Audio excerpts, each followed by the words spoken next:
Now, it's well known that couples argue about money more than any other subject, and with financial hardships hitting the headlines every day, it's a bigger issue than ever. Now, many of today's couples choose to shy away from joint household accounts and instead keep their finances completely independent. Now, this may be a good idea when they break up, but it can cause arguments over who pays the bills and suspicion over who's really spending what. Now, the answer is a mix of compromise and communication. So in today's video, I'm going to talk about how you can stop money issues wrecking your relationship.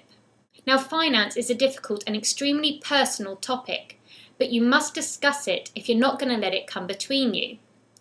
Talk about your finances early on and discuss a way of managing them in an acceptable way. If you do this, you have more chance of making it as a couple. Now, if you're further down the line as a couple and you've never spoken about money issues, start the conversation by talking to a counsellor. Now, it may sound silly, but he or she will help you discuss money issues without it ending up in a huge blazing row. So now you've brought up the subject of money and got over the initial squeamishness talking about it, the next goal is to understand each other's attitudes and fears about money. Now, you can make a relationship work if you have different attitudes about money, but only if you respect and work with each other. Now, once you've discussed your attitudes towards money, then you can start setting budgets and divvying up responsibilities. First, set basic budgets for things such as household bills, and then move on to setting budgets for clothes, going out, and so on. Also talk about how much money you want to save for the future. Now, it's extremely important here to compromise, even if your attitudes differ. There's no point in yelling at each other and calling one or the other tight or irresponsible. If you're going to make this work, you're going to have to find a middle ground.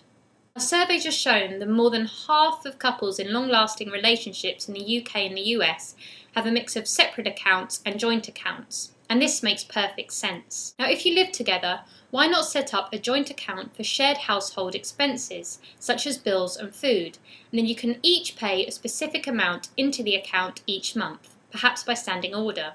Now, some couples prefer to keep things completely separate and divide bills accordingly, but this can arouse suspicion and cause arguments, so just be careful.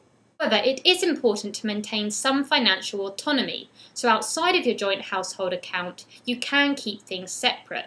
That way, you don't have to completely give up your independence and privacy.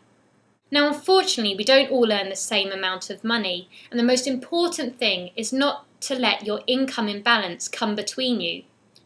Just because you earn more money than your partner, it doesn't mean you're boss. They probably work just as hard as you do. Now, the key here is to listen to each other and support each other, because your partner could end up getting a different job and then the income imbalance will change. So just don't let it even become a factor.